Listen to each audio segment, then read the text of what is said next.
En el siglo XIX, los ingenieros franceses se titulaban en la Escuela Politécnica de París, mientras que los arquitectos estudiaban en la Escuela de Bellas Artes, la famosa École des Beaux-Arts.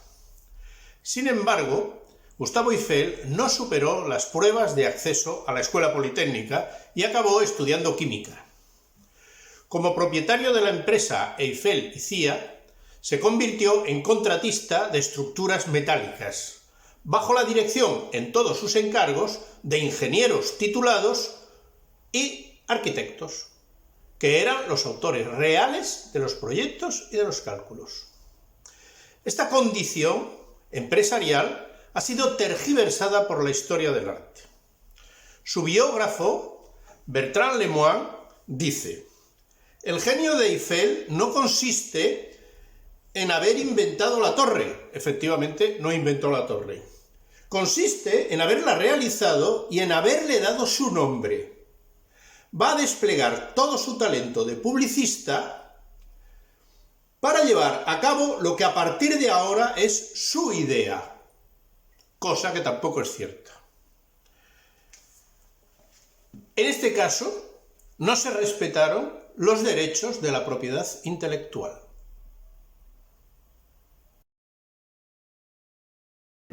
La empresa de construcciones metálicas de Gustave Eiffel fue fundada en París cuando contaba 35 años.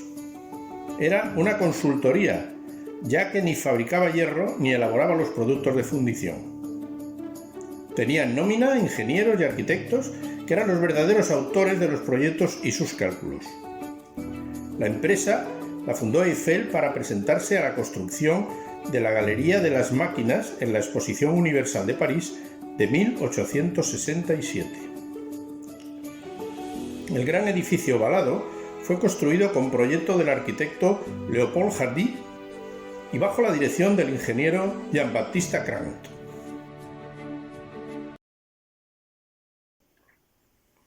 Dos ingenieros de la empresa de Eiffel, el suizo Maurice Coquelin y el francés Émile Logier, idearon en 1884 una torreta metálica con una altura de 300 metros, nunca alcanzada en construcción alguna, como alarde de las posibilidades tecnológicas del hierro. Eiffel no le dio la menor importancia, pero los autores siguieron trabajando en el elemento estructural de 4 patas, pidiendo al arquitecto de la empresa, Steven Sauvestre, que hiciera el diseño artístico con los arcos entre las patas, las plantas distribuidas y la decoración general.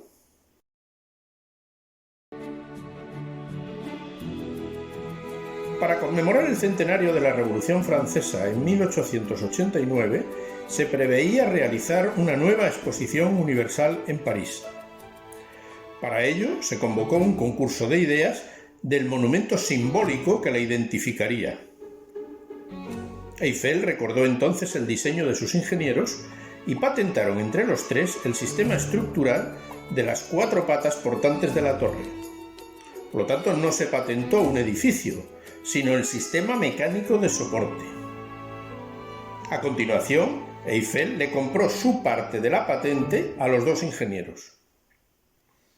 Pero el proyecto de la torre, con sus planos y diseños, estaba firmado por el arquitecto Sauvestre, mientras que Eiffel aportaba solamente la propiedad patentada del sistema de sustentación. Eiffel y Sauvestre presentaron la torre al concurso para la exposición, como una monumental entrada al recinto.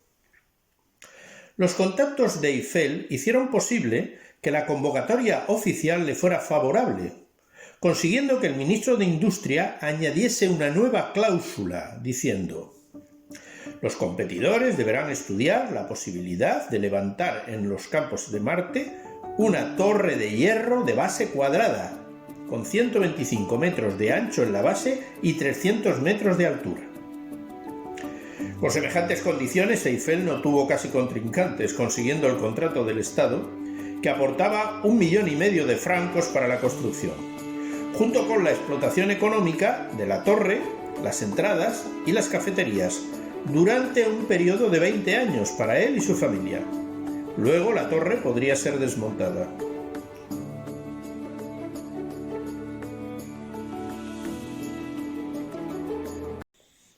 Eiffel compró 8.000 toneladas de hierro forjado a los altos hornos, iniciándose la construcción en enero de 1887 hasta marzo de 1889. La torre se construyó en 2 años y 2 meses.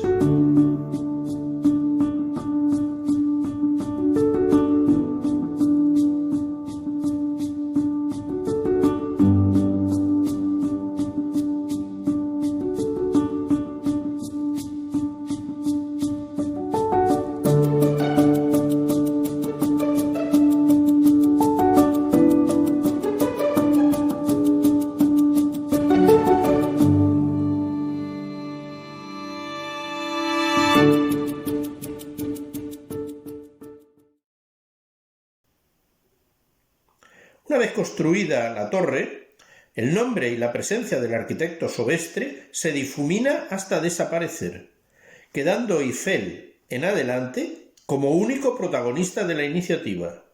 Su busto dorado preside el monumento hoy en día.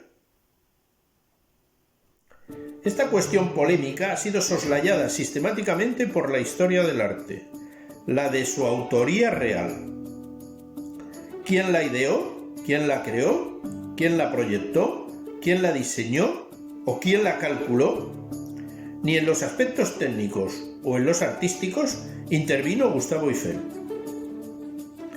Desde un principio, un sector del mundo de la cultura parisina se opuso con vehemencia a la ruptura del perfil de la ciudad histórica, con el manifiesto Protesta de los Artistas, publicado en 1887, que descalificaba la torre como inútil y monstruosa por su incidencia negativa en la imagen paisajística de la ciudad.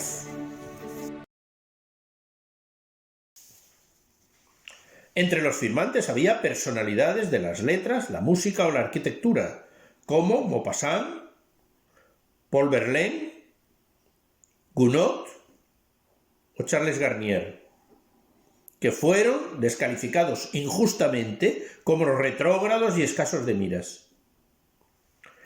Poco debía valorarse la torre en París cuando para la exposición de 1900 se convocó un concurso de ideas para transformarla, con soluciones muy discutibles. La torre, que se mantuvo en pie durante esta exposición de 1900, tenía los días contados para su derribo en 1910.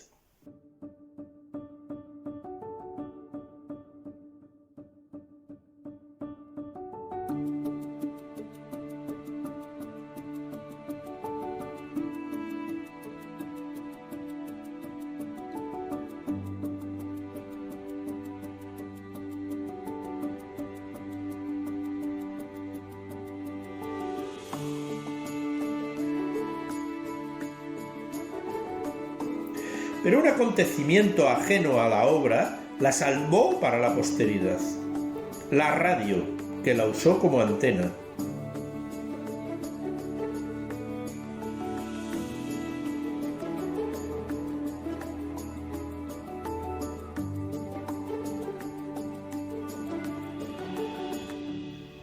Cuando los alemanes y Hitler visitaron la torre, le habían cortado la electricidad y los soldados debieron subir andando hasta la cumbre para colocar su bandera.